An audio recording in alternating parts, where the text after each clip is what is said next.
What's going on, everybody? Kalipis Tech here, coming back at you with another video. This is the beginner's guide to the Cricut Vision Plus. In this video, I'm going to be showing you some tips and tricks for this phone to help you get more used to using it. Now, before we go any further, I do want to remind you to go ahead and hit that subscribe button. And if you want to learn more about this phone, definitely check out my full review of it on the channel. But with that being said, let's get started. So the first thing I want to show you is how you can change your wallpaper. So to do this, the first thing you're going to want to do is go to settings. Now to get to your settings on this phone, there are actually two different ways to do it, both of which I will be using consistently throughout this video. The first way is by pulling down the shade twice like this. In the settings is this gear icon right here. The second way is by going to your settings app, which you can find somewhere in your app drawer. So right here. But for me personally, I put the settings app on the home screen, and that's going to make it a little bit easier to access. And in case you're wondering, to do that, all you got to do is press and hold like this and simply drag it onto your home screen. So as you can see, now I have two settings apps. So that being said, back to changing the wallpaper. First thing you're going to want to do is go to settings. From here, go to display. And as you can see, wallpaper is right here.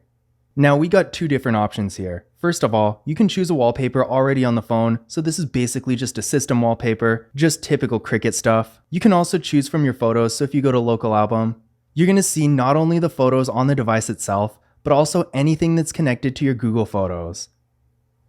Now using the settings menu to change your wallpaper is easy enough, but there's also a faster and more convenient way to change your wallpaper and further customize your home screen as well. So to do this, all you got to do is press and hold a finger on any blank spot on your home screen like this.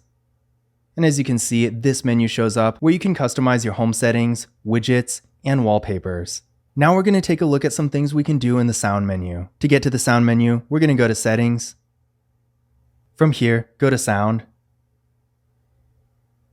And as you can see, the first thing we got here is a bunch of different volumes. Media volume is for if you're watching a video, listening to music, playing a game, anything like that. Then we got call volume, so that's going to be your earpiece when you're talking on the phone. Then we got ring and notification volume and alarm volume. Overall, pretty self-explanatory. Then we got do not disturb mode. Now you can technically do it this way, but the easier and more convenient way to turn on do not disturb is simply by pulling down your shade, and do not disturb is right here. Under that, we got the ringtone. Vibrate, so if you have your sound on and not in vibrate mode, then you can go here to make your calls vibrate and make noise at the same time. But keep in mind, if your phone is in vibrate mode, of course it's always going to vibrate, and in that case this setting is irrelevant. Default notification sound, so that's for anything that's not related to calls, so text messages, notifications from apps, stuff like that. And then of course we got the alarm sound. Now keep in mind, for any of these sounds you can actually add custom sounds simply by going to one of them and hit add ringtone. Or say you want a custom notification sound, you can do the same thing. Now if we go all the way to the bottom, we got several different sounds that are all on by default. So dial pad tones, screen locking sounds, charging sounds, touch vibration. Again, this stuff is all on by default, but if you ever want to turn it off, this is where you're going to go to do that. So now that we've gone over some sound settings, let's take a look at the notification settings. So same thing, from the home screen, we're going to go to settings. From this menu, go to notifications. Now really the most important thing you can do in this menu is control which apps can send you notifications. And this is definitely important down the road once you start to get more and more apps, because if you have a bunch of apps, they're most likely all going to want to send you notifications, and some of these notifications are really unimportant. And when a bunch of apps are sending you more meaningless notifications, not only does it get annoying, but it also makes it a lot easier for you to miss something important. So of course, managing your notifications is definitely an important thing. So to do this, from the notification menu, we're going to go to app settings. And this is going to show you all the apps that have recently sent you a notification. And of course, if you don't want notifications from any given app, then simply toggle it off and it's not going to send you any more. So you can do this for pretty much anything, but as you can see here, there are some notifications you can't turn off. Now in my experience, even though you can't disable these, you're rarely going to get them anyway, so it's not really that big a deal. But in case you're wondering why you can't turn them off, to be perfectly honest, I'm not exactly sure, but just know there are certain system related notifications you can't disable. The next thing I'm going to show you is how to use dark mode. To do this, we're going to go to settings. From here, go to display. And as you can see, dark theme is right up here at the top. Toggle this on.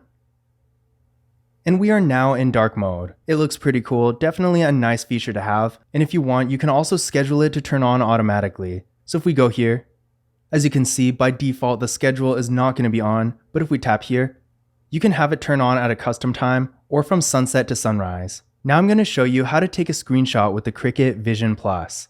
So taking a screenshot is a real easy thing to do. All you got to do is press the power key and the volume down key at the same time like this.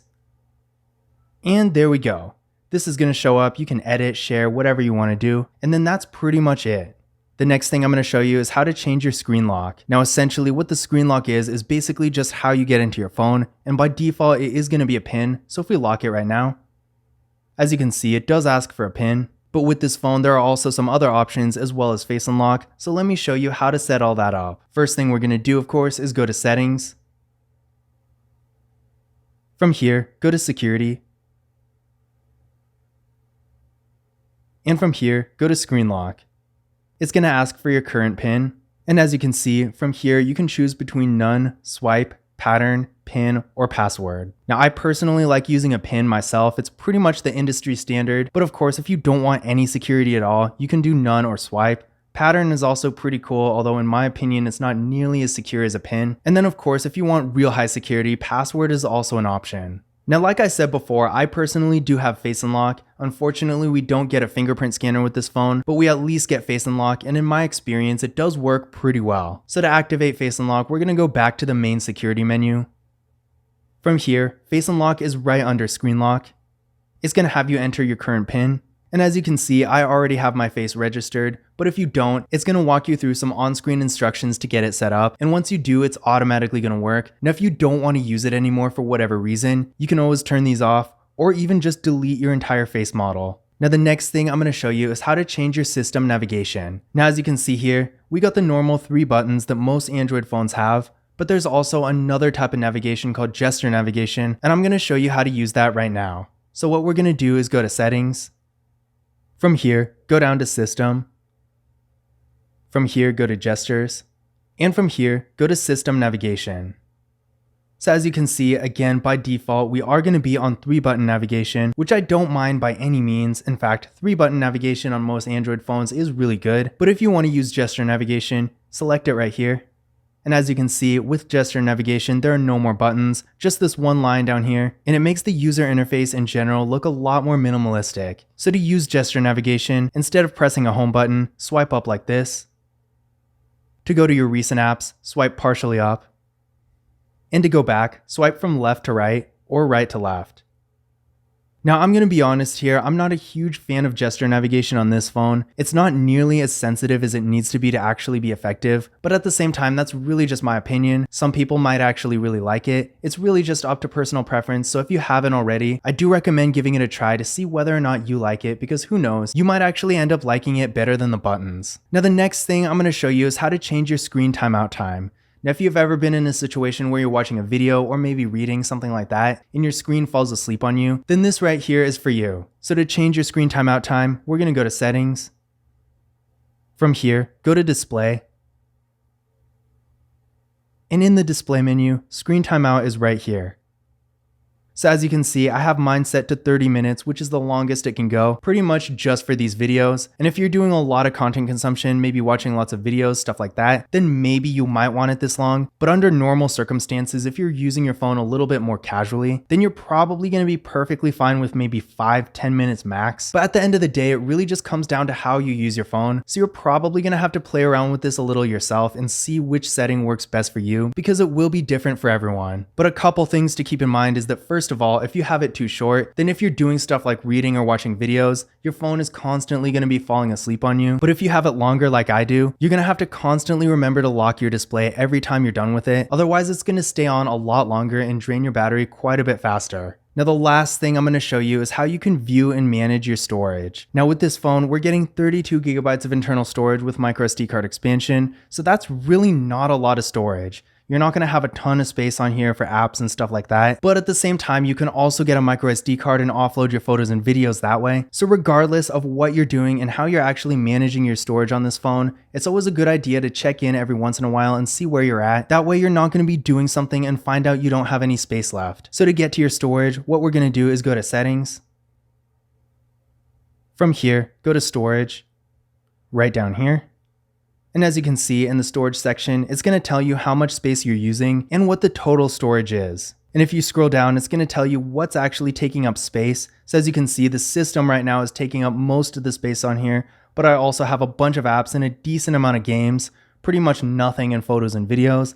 I honestly don't know what is in the trash, but you get the picture. This is basically going to give you a full image of what actually is taking up all your space on your phone. And if you ever find that you're running low on storage and don't know exactly why, you can always turn on the storage manager, and this is going to help delete stuff like junk files, backed up pictures, trash, all that, and really help you free up some space. You can also go to the free up space section, and this is going to give you a little bit more of a detailed look at your storage. But this was my beginner's guide for the Cricut Vision Plus. I hope you enjoyed the video, and I hope you found this information useful as well. If you did, don't forget to give it a thumbs up and hit that subscribe button. And once again, if you want to learn more about this phone, be sure to check out my full review of it on the channel, where I go more in depth about its features and specs. But that's it for this video. As always, I will see you in the next one.